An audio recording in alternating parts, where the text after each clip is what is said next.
Hi guys, welcome to Novum, and let me start by saying thank you so much to everyone who watched my first video.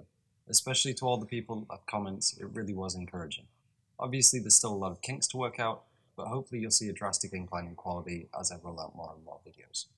Without further ado, this is Blade Runner 2049 Does Not Have a Woman Problem. So this is a video I've been wanting to make for just over a year. Forgive me if I'm a little late to the party. I came away from Blade Runner 2049 with such excitement. I love the movie, and honestly from the first half an hour even in the cinema, I was blown away by how far the movie was leaning into its exploration of some really deep themes. I was even more blown away when I got home and loaded up all the reviews I'd been avoiding for spoilers and was confronted with a lot of people who did not share my reading of the movie. Reviews abounded talking about how Blade Runner 2049 has a woman problem, how it glorifies sexual objectification, how it reduces women to commodities, and so on. Really, a lot of unfair charges were being laid at its doorstep. I don't just feel like these are incorrect readings, I think it's pretty clear that they were being willfully ignorant of their source material. I'm not going to cast any aspersions as to why that may have happened. Obviously, there are a lot of social narratives going on, and this is a complex movie that explores dystopian anxieties about who we are and what our future may look like. It's bound to make some people feel uncomfortable, and I understand that. But to diminish such a tremendous piece of filmmaking and judge it only in the most superficial of ways, I think it's fair to say is disingenuous at the very least. This video is my response to this criticism, and it will provide a comprehensive review of the constructions of women in 2049, and ultimately it will demonstrate that this is a film that celebrates women and womanhood, even if feminist critics have seemingly abandoned and overlooked it in overwhelming majority. As with all my videos, I encourage you to use this as an academic source, and all the sources that I'm using and referencing will be provided in the video description for you as well. Let's get started. For the most part, we'll try to attack this chronologically, so it makes sense to start with the start. The opening sequence of 2049 sets up nearly every important theme in the movie, so let's break that down first. The opening shot uses the trope of the opening eye, symbolizing awakening and realization, in this case an awakening for replicant society. As with the bait and switch narrative surrounding Kay throughout the film, the next couple of shots are designed to allude to this being Kay's eye. On closer inspection, it is more likely to be the eye of Anna Stelline, illuminated by her memory creator. This fits thematically. Anna is the switch to Kay's bait after all, and it's from these memories that Kay's journey is catalyzed. In fact, we actually see that Kay is sleeping, his closed eyes signaling that his awakening is yet to occur. So right from the very first shot of the movie, we have the main character being superseded by the most important character, and a very different meaning between the superficial first reading and deeper analysis. Next, we're shown aerial shots of endless concrete structures designed to look like dead fields before landing at Sapper's grub farm. The ground is dead and empty. The grubs are ambulatory but synthetic. The farm is demonstrative of the end of organic life, a poison planet with a collapsed ecology that is entirely industrialized, the end of the natural world. Synthetic protein grubs are grown in the artificial womb of the greenhouse, an unnatural virtual replication of the life process. These synthetic farms were the brainchild of Nyanda Wallace, champion of human progress through technology, and all-round abandoner of the natural world. The dead tree we are shown next becomes emblematic of this collapse of the natural, its dead withered state reflecting the condition of human naturalism, that is to say, abandoned and frail and surrounded by technology that has destroyed its ability to thrive. Opposing humanity's destruction of nature in this scene, we have Sapper. When Kay aims to verify his identity by way of his replicant ID number, he replies, "I am a farmer." Farmers are traditionally related to the circle of life and natural order. Now yes, this is a synthetic farm, but Sapper also admits to growing garlic. This is clearly something he is passionate about, even if for the most part his dream is something unattainable. Again, this reflects the current status of replicants. Sapper's optimism is due to him having seen a miracle, in reference to the miracle of life, or more specifically the miracle of replicant reproduction. Sapper is indicative of an overall pushback towards the natural that is beginning to form in the replicant community and is a prevalent theme throughout the film. As humans seek to virtualize more and more, the replicants we follow strive to become real. We come to find out that Kay's idea of what it means to be real is simply to have been born, and ultimately that's what all the replicants want, their own natural pattern, control over their own lives. After Kay's fight with Sapper, he returns to his vehicle, and before leaving he notices a tiny sprouting plant. Now, to break off on a tangent for a moment, let's quickly look at the idea of Mother Nature in art and literature. Women have been intrinsically linked to the natural world since the dawn of civilization. In ancient Greek mythology, Gaia was the earth and the ancestral mother of all life. Gaia has since become synonymous with both our planet and the idea of the feminine goddess that is in tune with nature. This crops up in nearly every major society, religious, cultural movement around the world. Women are the source of life, as is nature, and the two are intrinsically linked throughout the history of human culture. Recently, this archetype of womanhood has become known as the sacred feminine, or sometimes the divine feminine. If you want to read more about that, then a good place to start is The Great Goddess by Jean Markale, and also Ytasha Womack does some fantastic work on it in her text Afrofuturism. So it's this ideal of the sacred feminine, the natural archetype of womanhood and human reproduction, that is almost entirely absent in 2049. While it's absent entirely for humans, there is of course Rachel and Anna, a sprout of life in an otherwise desolate wasteland. And here, where Rachel is buried, at the foot of the dead tree of humanity's lost miracle, is a sprouting plant, the signal of new life that Rachel and Anna represent, the start of a new natural cycle. Now, the absence of Rachel from the movie was one of the things cited by feminist critics, and I'm going to be addressing it throughout the video in different ways. This absence is 100% necessary, and it cements the importance of this sacred female body in the narrative. Rachel, and the key to life she represents, are what everyone is seeking. From Nyander to Luv to Joshi to Deckard to Kay, everyone is chasing the new replicant future that Rachel represents, and subsequently, the even more crucial Anna Stelline once her true nature is discovered. This search is even represented visually through wood and animals. The wood is used as another representation of the lost natural world, and the types of animals spell out Rachel. Her absence is the heart of the movie, and her importance is only really rivaled by Anna Stelline. Beyond that, what she represents, a return to natural motherhood, is just as crucial. It's the grail the replicants seek, and it's what humanity has abandoned in favour of sexual hedonism. Its absence is the cause of dystopia. That seems to be startling praise for the value and power of womanhood, not a movie with a woman problem. But I'm getting ahead of myself. Let's move on to the introduction of Joi and Joshi. So, first we have Kay coming home to Joi. Joi appears first as a disembodied voice to reinforce the fact that she's not really there. She's partially translucent, and she's dressed as the classic image of a 1950s housewife. Here Joi is designed to represent an archetype known as the angel in the house. This moniker comes from a Victorian poem of the same title, written by the tremendously named Coventry Patmore.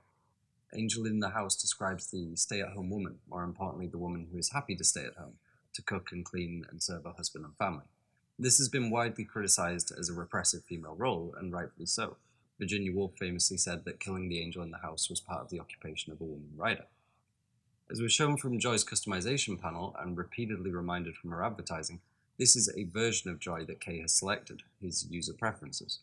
The standard, or base model, of Joi presents the binary opposite of the angel in the house, the whore. This conflict of womanhood is as old as the Western canon of literature. It's certainly been an engine of feminist literature for a long time. While some critics have understood Kay's decisions with Joi to be that of a man who wants a subservient woman, I think it's much more accurate to say that Kay is seeking deeper connection. He is uninterested in sex for the most part, and seems to shy away from physical intimacy without love. His decision is not to create the subservient angel in the house, but rather to create the simulation of a loving relationship instead of a hedonistic sex hologram. Joi's name is knowingly referential of the genre of pornography known as jerk-off instruction, or JOI, a simulated sexual experience that aims to focus on audience immersion. This side of Joi seems completely uninteresting to Kay. He clearly cares about Joi and wants her to have as much relative freedom as she can, telling her she can go anywhere she wants in the world. Obviously, this is shown to still be very limited, but it demonstrates that Kay isn't someone who is using Joi like a product. Regardless of what settings Kay chose, Joi will prove herself to be a lot more than an angel or a whore. Above all, she desperately wants to be real, and on the roof, in the room with Kay, they both almost forget she isn't. This illusion is shattered quickly by the interruption of Joshi. Just as with Joi, she appears first as a disembodied voice. Whereas Joi's was comforting, Joshi is authoritative, commanding and brief. Joshi, according to a rough Google Translate, is Japanese for Mrs. or simply girl. As with Joi, who is filled with sadness, and Luv, who remains unloved, we can assume that this name is ironic. Joshi exudes traditionally masculine qualities. She is direct and dominating. She's a whiskey drinker that sits open-legged, and seemingly considers using her power over Kay to force him into sex. To her, he is a tool, and to humans, replicants are definitely there to be used any way they can. This film doesn't present a world in which men treat women like sex objects. It presents a world where humans have created literal sex objects. Joshi's ability to completely freeze Joi and force Kay to break off from his moment reinforces the power humans have over their synthetic servants and consumer holograms, but it also alludes to the fact that Joshi is directly in opposition to emotional connection and romantic entanglement. She literally and figuratively disrupts the love shared by Joi and Kay. Kay leaves rather than unpausing Joi from the kiss. Again, this has been read by critics as him using Joi like a product. More accurately, this seems to be because he didn't want to remind her of her own virtuality. The moment was almost perfect, and to end it with the reinforcement that she can be frozen in place by a voicemail service would be needlessly detrimental to Joi. Skipping ahead slightly, Joshi is confronted with the remains of Rachel and the discovery that she died in childbirth. Joshi is noticeably shocked, rambling about the impossibility of replicant pregnancy while diving back into the whiskey. Joshi's next order to Kay is that she wants all traces of it removed. She means she wants the replicant offspring murdered, and the language used, especially the removed, alludes very purposefully to an abortion of sorts. This is important, so bear it in mind going forward, but for now let's just focus on what it tells us about Joshi, most notably that she does not value what Sapper described as a miracle. This is indicative of how humans are represented during the film, uncaring about the gift of life, squandering and wasteful. Rachel, the divine feminine, also comes to represent the sacrificial mother, her death during childbirth allowing the new life to blossom. Joshi is the opposite of this, an archetype known as the succubus. Now this one goes all the way back to the Old Testament. Prior to Eve, God made an earlier attempt at creating the first woman, this time called Lilith. Unlike a successor, Lilith was not born of man. She was not taken from Adam's rib, and was instead made alongside Adam. She refused to be sexually subservient to Adam and left the garden. Now, if this isn't sounding familiar to you, don't worry. This has largely been censored and erased by the Catholic Church, and most of it isn't present in modern Bibles. Because of this, it's a little vague on what exactly happens to Lilith. One theory is that God curses her to crawl on her belly like a serpent, and that she's originally the serpent that leads Eve astray, but there are many other differing theories. However she exits the garden from there, she can be found in various forms throughout theology in the Western canon of literature and art. She's often synonymous with Moloch or Molech, another demonic figure originating in biblical lore. Both her and Molech eat children or demand the sacrifice of children, and it is this trait, the serpent imagery, and the dominant sexuality that have come to represent the idea of the succubus. In Victorian literature, this succubus imagery became archetypal of sexually promiscuous women. Backstreet abortions were rising in popularity, and many sexual diseases that damaged fertility were creating moral panics in Victorian society. In combat to this, we see the succubus archetype emerge in their literature, whorish women that abandon or often even devour children. There are a great many representations of this, but a standout one will be the female familiars and eventually the character of Mina Harker in Bram Stoker's Dracula. Joshi is in many ways representative of the succubus. She is sexually dominant over men, she's dispassionate, and she's unmotherly, and most importantly, she wants to remove all trace of the replicant offspring.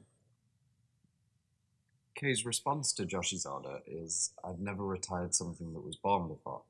Joshi's answer, "What's the difference?" says even more about her succubus persona. She doesn't seem to value human, or rather naturally created life either. She seems to be totally lacking in any kind of mothering or nurturing response, although a later decision to protect Kay suggests that she is eventually capable of care. Whether or not this is purely tactical is largely speculative, though. Kay makes an important distinction to the movie's logic here when he says, "To be born is to have a soul, I guess." So to Kay at least, birth is the differentiator as to real and unreal. By his logic, humans are about to be replaced. They continue to hang on to existence through synthetic and virtual means, as replicants conversely begin to develop their own natural cycle. This is another clear demonstration that the movie sees the lack of natural law and reproduction, the lack of the divine mother figure, as a cause of dystopia. The replicants realize how special this is and revere it while humans squander it, reducing their image of womanhood to a virtual commodity that is purely sexual, while actual human women are androgynous and unmotherly. Their traditional roles of womanhood have been abandoned. To bring this back to the criticism the film is faced, as will become a running theme, the film seems to suggest the entire opposite of what it's being criticized for. It champions the importance of motherhood and the divine feminine in society, and it shows the humans that destabilize this as the cause of the dystopian society. It seems shockingly simple, but to be clear, just because the film is showing something does not mean that the film is suggesting that this is a great way to live or a society to be applauded. Next up, we're introduced to Luv. Now, one thing right off the bat that can help dispel a popular critical misconception of the movie is where she converses with a female buyer and offers her the option of pleasure models, in presumed reference to replicants designed for sex work. Many critics seem to think that the replicant sex trade was designed exclusively for men, and this clearly proves this isn't the case. There is one article that acknowledged this, which was from The Guardian. However, that same article then went on to suggest that female characters, in fact, do not have the same sexual catering, asking where is their holographic lover, her Joi? Well, it's here. He's called Boy. So hopefully that clears up any confusion as to this being a solely male endeavour. It's a human endeavour. Humans are using technology to commoditize sexual interaction. It's a very important distinction. Kay's backhanded compliment to Luv, you must be special, he named you, clearly hurts Luv. As mentioned, the naming system seems largely ironic. Luv desperately wants to be loved, specifically by Nyander. The unrequited love seems to flux between parental and romantic. Either way, though, Kay's comment is even more hurtful when considering that Nyander didn't actually name her. It's simply an umbrella term of endearment that she's adopted as her own, or simply misunderstood as a name specific to her. As Nyander is introduced, there is a moment that could be perceived as reverence for Luv. He describes her as an angel entering heaven. However, this is much more likely to be him comparing himself to God than him treating her as divine. He asks her, can you at least pronounce a child is born? And while Nyander seeks replicant reproduction, his motivations for this relate to slaves that can reproduce. He does not seek a free and natural life for replicants.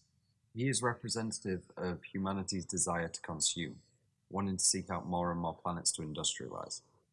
Following this, we see an extended birth metaphor, a new replicant springing to life. The way she falls from the chute and the chute itself are reminiscent of birth, specifically the vaginal chute present in a lot of animal births. Nyander's comments about her desire to hold onto the clay bear similar meaning, but this is artificial, it's unnatural. It's a long stretch from Rachel at the foot of the tree, buried in the dirt. As the scene continues, Luv begins to cry. Obviously this is speculation, but her reasoning seems to be a mix between three main factors.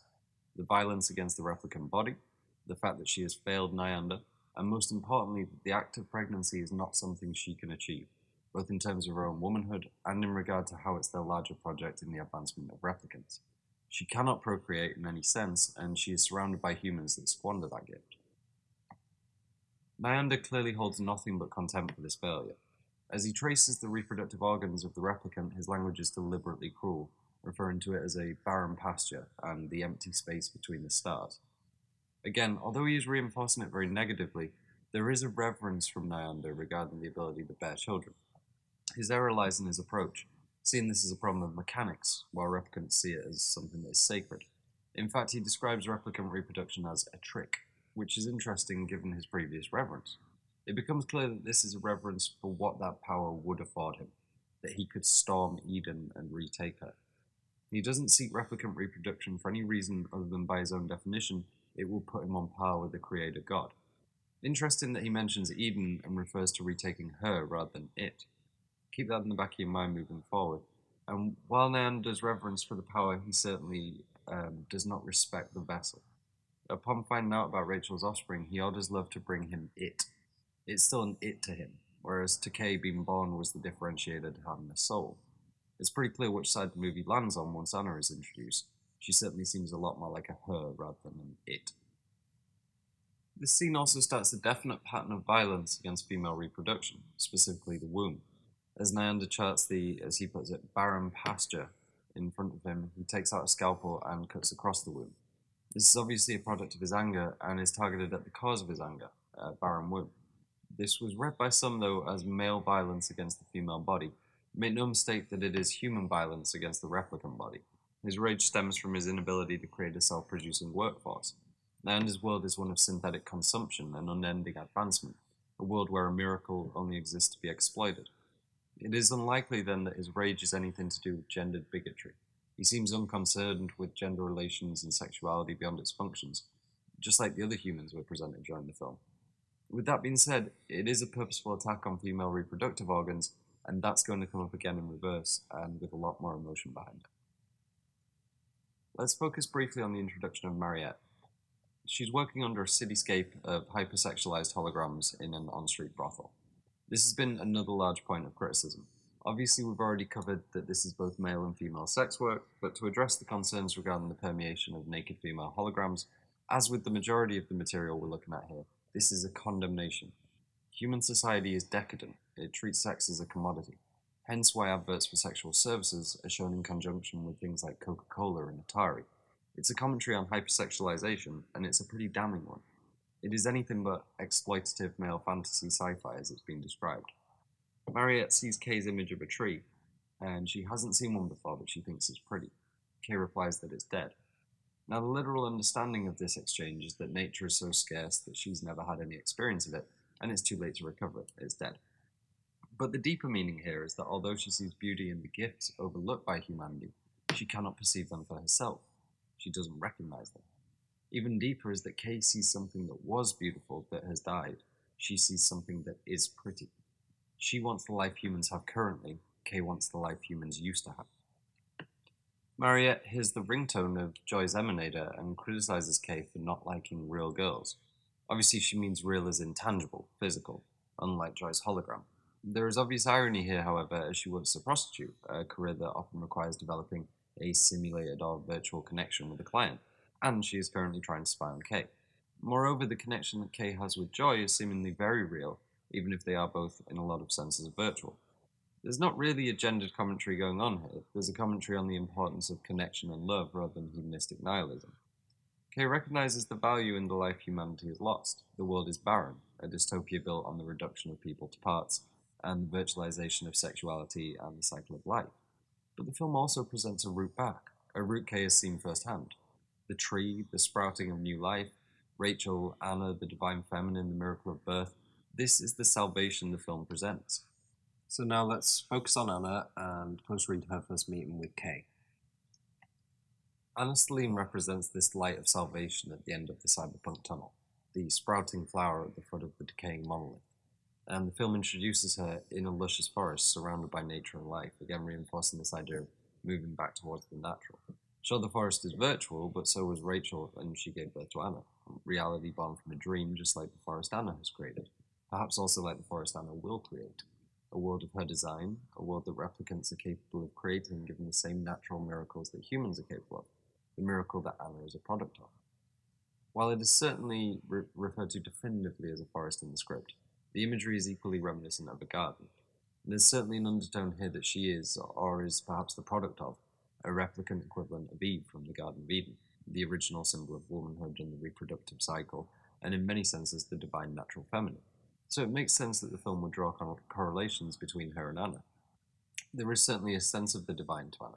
She seems intelligent, kind, creative, but more importantly, she seems in a state of wonder with the world, and has an air of innocence and vague mystery about her that is so often attached to messianic figures and savior archetypes. There is also a recurring theme of innocence. Now, although Joi can absolutely be the opposite of innocent, in fact she can be anything you want, Kay's Joi is relatively innocent. Not as innocent as Anna, perhaps. She does have some sexual experience with Kay, but this isn't necessarily sexual innocence we're talking about. It's more an overall optimism and wonder towards the world that is lacking in every other character in the film, a purity of the soul kind of innocence. The difference maker seems to be human interaction. Humans are shown to be dispassionate and violent throughout the film. Joi and Anna are the two characters that have been kept apart from human interaction, and subsequently retain their belief in innocence. Comparatively, every replicant that engages in human interaction is flawed in some way, usually violence, but also lying, sexual manipulation, and so on. Human behaviors have impacted them for the worse. This is a tremendous indicator that the film sees the emancipation of replicants to come through Anna, rather than the alternative route of violent rebellion. Again, the film suggests salvation through womanhood. It does not celebrate the destruction or the commodification of that womanhood. In fact, it views it as essential in the creation of paradise, as this scene shows quite literally. The synthetic world that the humans have built returned to natural paradise.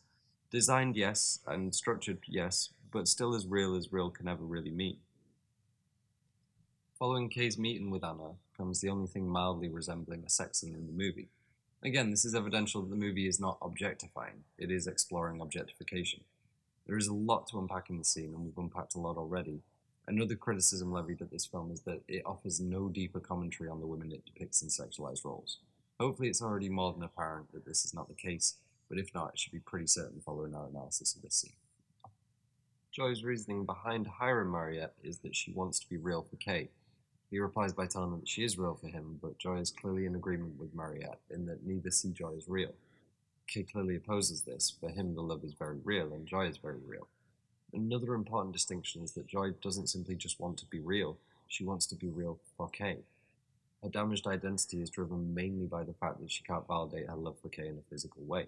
And this is important when considering the dilemma of, is she simply programmed to simulate love or genuinely in love with Kay? And this seems to fall heavily on the side of genuine love for Kay. If it was programming, it's unlikely that her programming would be built in a way where it would want to transgress itself in order to love better. That'd just be a flawed system, and presumably we'd have Joy's all over rebelling. Joi maps herself over Mariette's body. We have layers of perceived unreality, all in pursuit of something that they all already possess. As mentioned previously, Joy's advertising persona can be seen as representative of the horror archetype, and Kay's representation better reflects the angel in the house archetype. While Joy's advertising image is reinforced during this scene, it should be noted that Mariette, who is an actual sex worker, very much fills in as this representation of the horror archetype. And also remember, when using terminology like the horror archetype, there are no criticisms being made. It's academic labeling, and in fact there's an argument there that the angel in the house has been much more damaging to women overall. So here there are competing understandings of what replicant sexuality could mean, the love of Joi versus the functional machine of Mariette. As the scene continues, these two forms flux between each other, representative of the conflict between their virtual femininities. Now there is no difference in virtue here. Both these women are committing the exact same act. The question becomes one of motivation.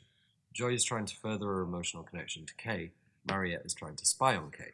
Joi is being genuine, Mariette is using Kay like humans use her. Joi presents a route away from the cycle of consumption established by humanity, whereas Mariette is very much still a part of it. The conflict between these two personas and Kay's genuine love for Joi is the cause of Kay's anxiety towards the situation. It is worth mentioning that Joi makes an effort to make Mariette feel like she's being used. This is clearly a response to her discomfort at Mariette's jabs about Joi not being real, and ultimately the reality is that Mariette is the one deceiving. Moreover, it seems certain that Mariette dislikes Joi because she is able to establish a genuine connection with Kay. Arguably, Mariette recognizes that Kay and Joi have something real and resents it. The answer to this conflict truly lies in the new brand of sacred womanhood and naturalistic motherhood embodied by Stelline and the now deceased Rachel. The machine made real through the act of birth and unbound from the desires of humanity through its newfound ability to procreate, away from the sterile future that the humans accelerate towards. However, it is fair to say that Joi is representative at least of their capability for love. Through her, the demonstration of genuine emotion and caring psychology is played out, things that are only really glimpsed in Rachel and Anna. For Luv and Mariette, and Joshi to an extent, it is too late for any kind of redemption. They exist within the cycle of conflict and consumption that's been installed by humanity. This is a complex narrative of freedom, sexuality, reality, emancipation, and development told through digital bodies. To suggest that this film offers no deeper commentary on women in sexualized roles is, I think, inaccurate at best and willfully ignorant at worst. As the scene continues, shots remind the audience that Joi is a mass-produced consumer item with the deliberately inflammatory tagline of everything you want to hear. This is overtly cynical, and it's designed to call into question Joi's motivations and the realities of her consciousness. Kay is seeking reification, to become real. This is what Joi wants too, and it's what she tells Kay she believes he is. Obviously, it's a huge driving force in the narrative. What is real, who is real, etc. While the argument is presented with depth and left somewhat open for interpretation, there does seem to be a relatively clear answer. The movie comes down pretty firmly on the side of it being as real as anything human. Replicants can procreate, fall in love, feel loss, and this isn't all in contrast with humanity doing the same thing. This is entirely in place of humanity doing those things, at least within the scope of the film. Nearly every piece of interaction in the film that involves these kind of emotions is between synthetic and otherwise virtual beings. There's very little humanity left, so it seems obvious then that the question answers itself. This is real because this seemingly is reality. And to better elucidate what I mean by that, let's continue focusing on Joi because she's arguably the least real character, with the largest question mark over her head. As stated, she is designed for perfect customer satisfaction. Her personality is tailored by each individual customer. Given the allusion to pornography in her name, and the sexualization in her advertising, it's a safe assumption that most people are not using their Joi like Kay is. His desire for love and companionship is reflected within her. While this may be the case, it seems incredibly deterministic to say that because that part of her was pre-designed or certain attributes have been tailored, that all her conscious decisions after the fact are just a subsequent product of that design. Joi can preempt Kay, she can make fun of him. She can appear when she likes and observe what she likes. Those actions are all hers. Even her decision to sacrifice herself, in a sense, is her decision. Obviously, Luv decides to kill her, but Joi decides to allow herself to become vulnerable because of her love for Kay. The ultimate point here is that no matter the underlying factors, the love she has for Kay is very real, as is the love Kay has for her. And that love is undoubtedly real even if the lovers are varying stages of virtual. The love is as real as anything human. Their experience is real, and it's through our experience that we interact with the world. The Joi advertisement that calls Kay Jo towards the end of the film is certainly the point where the reality of Joi's feelings is called the most into question. Obviously, Jo is what Joi had referred to Kay as a few times earlier in the film, and up until this point, it had been a metaphor for the humanity both Kay and Joi thought Kay could attain. A real boy needs a proper name. A touching moment turns into despair, and it is legitimately heartbreaking as the mind boggles around how much of Joi was simply programming. While it is tragic, I think that it is also what reinforces the argument of its reality. The heartbreak Kay is feeling is real, and so is the love they shared. It is worth noting that as well as her appearance, even Joi's voice is different here.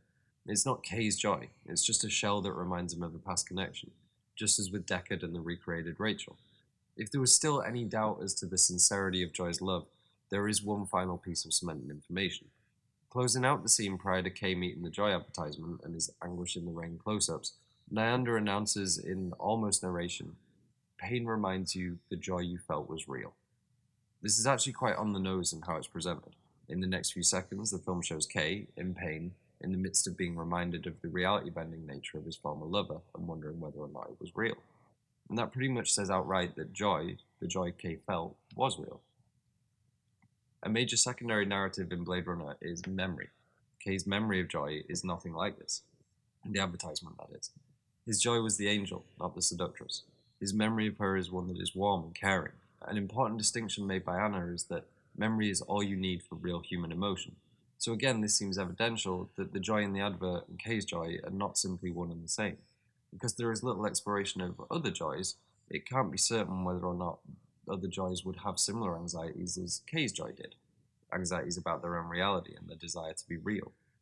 It seems if they did, though, this would be a product flaw that would be removed.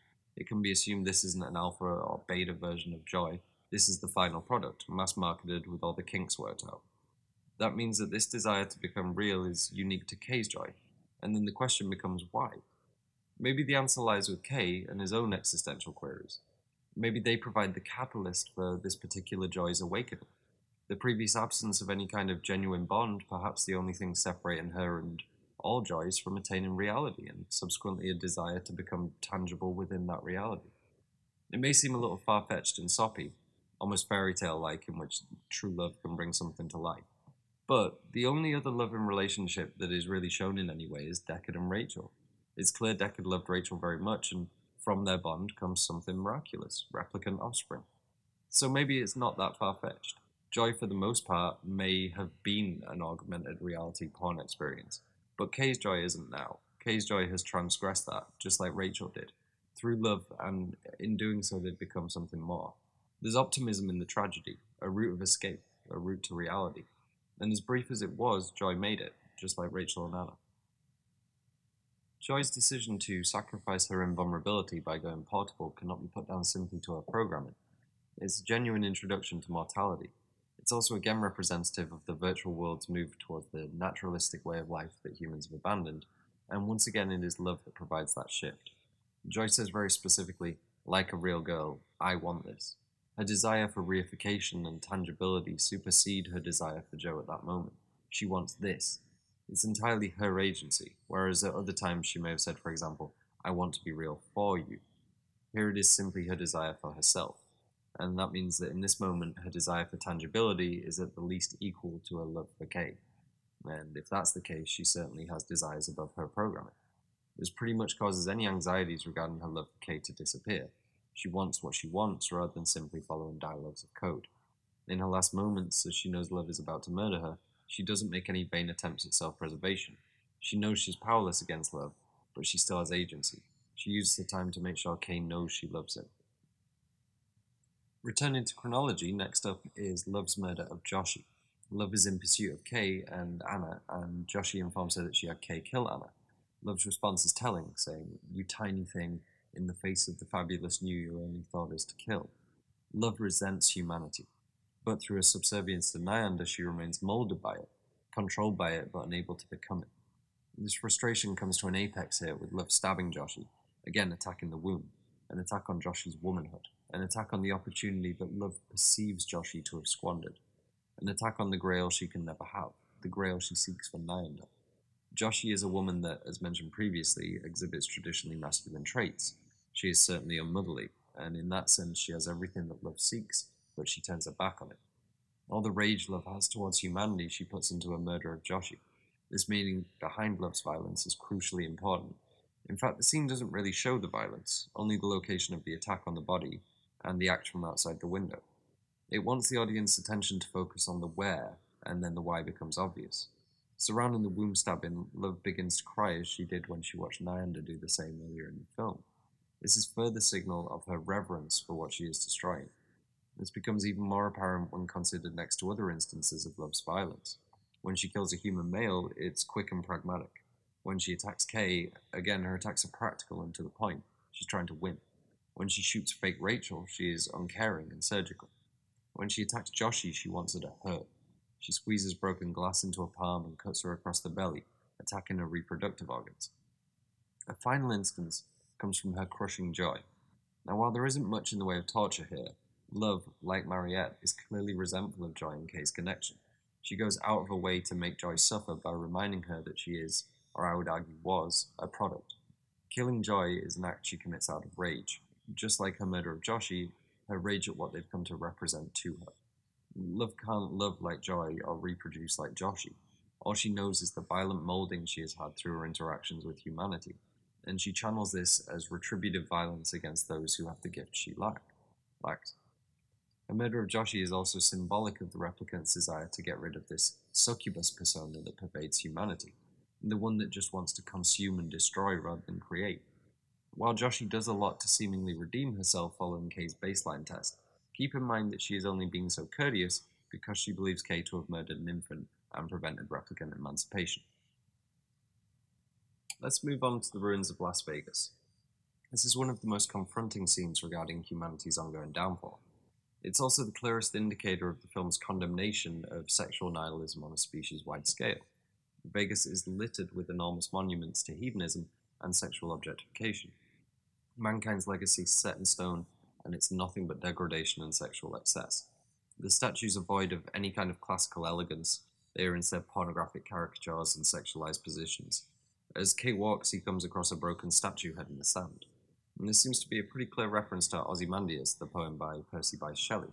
The statue's head sticking half out of the sand is pretty spot-on imagery, except the statue presented here has its mouth puckered open in a style reminiscent of the classic inflatable sex doll. The poem concerns the faded legacy of a once great but now failed empire. It's a failed empire. In this case, humanity, and the blame here seems to be squarely on their pursuits being in the wrong places. This is a very important point. It's the root of dystopia. Women have been commodified for sex, and humanity is on the brink of collapse. It is not presented as a positive by the film in any way. It is not dwelled on or filmed in any kind of objectifying or vulgar manner. It simply is a criticism of objectification. This is the opposing narrative to the return to naturalism sought by the replicants, the narrative of humanity's failure under its own consumption. And by presenting these narratives in opposition, the film encourages examination on society's current treatment of women and technology's role in sexual evolution. This is what good dystopia does. And while the film does seem to weigh pretty heavily on naturalism and naturalistic womanhood as the positive route forward, it is in no way critical of current femininities, sex work, or liberal sexuality. It is seemingly against sexual objectification, commodification, mechanical sexual slavery, the absence of love, and any kind of future abandonment of the natural birth and life cycle. These seem like relatively fair things to condemn. Finally, let's examine some key moments towards the end of the movie, starting with Kay meeting the Resistance. The Resistance have the most minimal storyline in the movie, but they do present some interesting information. One important quote regarding Anna that solidifies a lot of what's being discussed here: "That baby meant we are more than just slaves. If a baby can come from one of us, then we can be our own masters." This obviously plays back into the intrinsic value of motherhood in society, and the divine female body as a route to replicant emancipation, and a pushback against dystopian human consumption.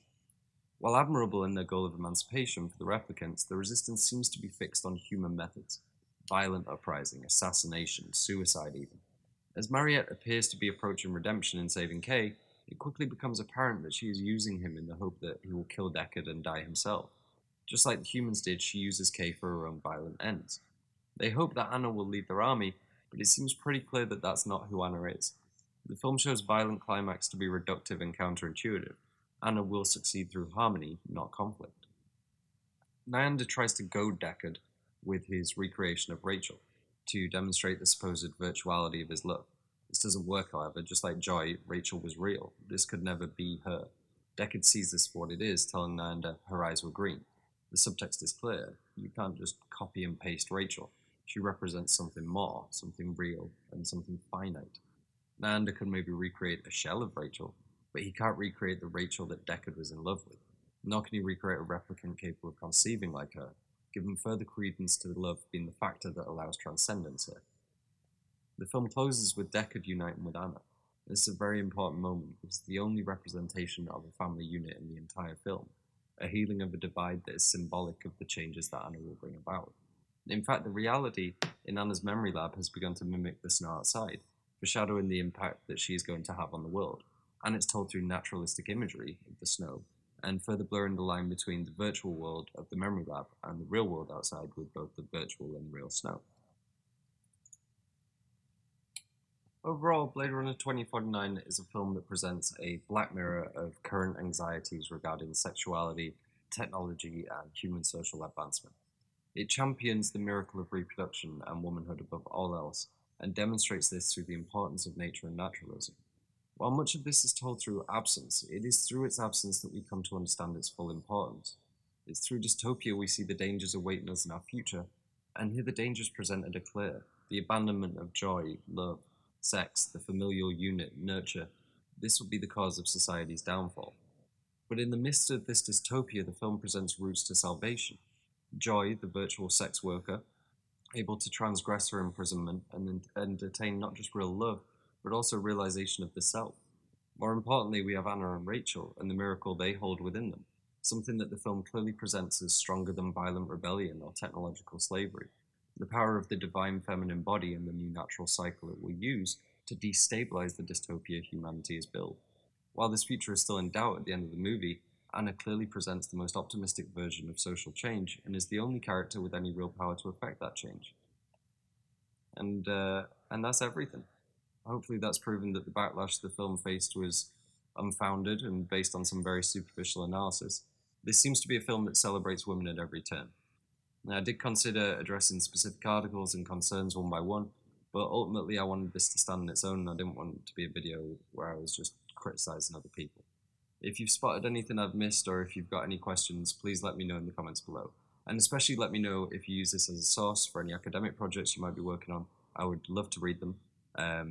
If you've managed to stay with me this long, thank you very much, and I will see you guys in the next video.